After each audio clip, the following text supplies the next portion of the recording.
வணக்கம். நாம இப்ப சங்க இலக்கிய நூல்கள் இந்த வரிசையில 17 மேற்கணக்கு நூல்கள் அதுதான் பார்த்துட்டு இருக்கோம். அதுல பாத்தீங்கன்னா இப்ப நம்ம பெரும்பான் ஆற்றுப்படை இந்த நூலுடைய சுருக்க வரலாறு, ஆசிரியர், பாட்டுடை தலைவன், அடிவரையறை முதலான பல தகவல்களை பத்தி தான் தெரிஞ்சுக்க போறோம். முதலாவது பெயர் காரணத்தை பத்தி தெரிஞ்சுக்கலாமா? பெரும்பான் ஆற்றுப்படை பெரிய யாழினை மீட்டக்கூடிய பாணர்களுடைய துன்பத்தினை போக்குற விதமாக அந்த மன்னன் தரக்கூடிய பொருட்செல்வத்தை பெற்றுக்கொண்டு வரக்கூடிய இந்த பெரிய யாழினை மீட்டக்கூடிய பாணர்கள் எதிர்வரக்கூடிய தங்களை ஒத்த பாணர்களிடத்தில் இந்த இடத்துல போங்க, உங்களுடைய துன்பம் எல்லாம் தீரும்னு சொல்லிட்டு ஆற்றுப்படுத்துற விதமாக தான் இந்த நூல் அமைஞ்சிருக்கு. அதே நேரத்துல பெரிய யாழினை மீட்டக்கூடிய அந்த பாணர்களுடைய வரலாறு சொல்றதுனால இது பெரும்பான் ஆற்றுப்படை அப்படின்னு சொல்றாங்க. அதே பாத்தீங்கன்னா சிறுபான் ஆற்றுப்படைன்னு பார்க்கும்போது சிறிய யாழினை மீட்டக்கூடிய அந்த பாணர்களுடைய வரலாறை பற்றி சொல்றதுனால அது சிறுபான் ஆற்றுப்படை அப்படின்னு சொல்றோம். அதனாலதான் இது பெரும்பான் ஆற்றுப்படை இதற்கான பெயர் காரணம். அடுத்ததா பெரும்பான் ஆற்றுப்படையுடைய ஆசிரியரை பத்தி தெரிஞ்சுக்கலாமா?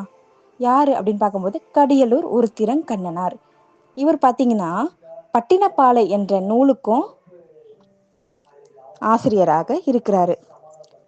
இவரு யார பாட்டுடை தலைவனாக கொண்டு இந்த நூலை இயற்றியிருக்காரு அப்படின்னு பார்க்கும்போது தொண்டைமான் இளந்திரையன் அப்படின்னு சொல்லக்கூடிய அந்த மன்னரை தான் பாட்டுடை தலைவனா கொண்டு இந்த செய்யுளை இயற்றியிருக்காரு. அடுத்ததா அடி வரையறை பத்தி பார்க்கலாம். இந்த நூல் பார்த்தீங்கன்னா 500 அடி வரையறையை கொண்டதாக இருக்கு. மதுரை காஞ்சி 782 அடி வரையறை கொண்டதாக இருக்கு. அதற்கடுத்து இந்த நூல் தான் பெரிய நூலாக இருக்குது. அடுத்ததா நூலுடைய சுருக்க வரலாறை பத்தி பார்க்கலாம். காஞ்சிபுரத்துடைய பழமையினையும் அந்த காஞ்சிபுரத்தை ஆட்சி செய்யக்கூடிய தொண்டைமான் இளந்திரையனுடைய கொடை திறத்தை பற்றியும் கூறுவதாக இந்த நூல் அமைஞ்சிருக்கு.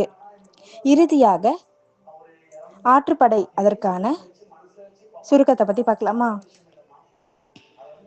தன்னுடைய துன்பத்தை போக்கும் விதமாக மன்னரிடத்துல போயிட்டு தன்னுடைய திறமையை காமிச்சு பொருளினை ஈட்டி வரக்கூடிய அந்த புலவன் எதிர்வரக்கூடிய புலவரிடத்தில் இந்த இடத்துல போங்க, உங்களுடைய துன்பம் எல்லாம் தீரும் என்று சொல்லி ஆற்றுப்படுத்துவதுதான் ஆற்றுப்படை. இது பெரிய யாழினை மீட்டக்கூடிய பாணர்களை ஆற்றுப்படுத்துவதால் பெரும்பான் ஆற்றுப்படை என்று நாம் சொல்கின்றோம். இதுதான் இந்த பெரும்பான் ஆற்றுப்படையுடைய மொத்த சுருக்கம். நன்றி.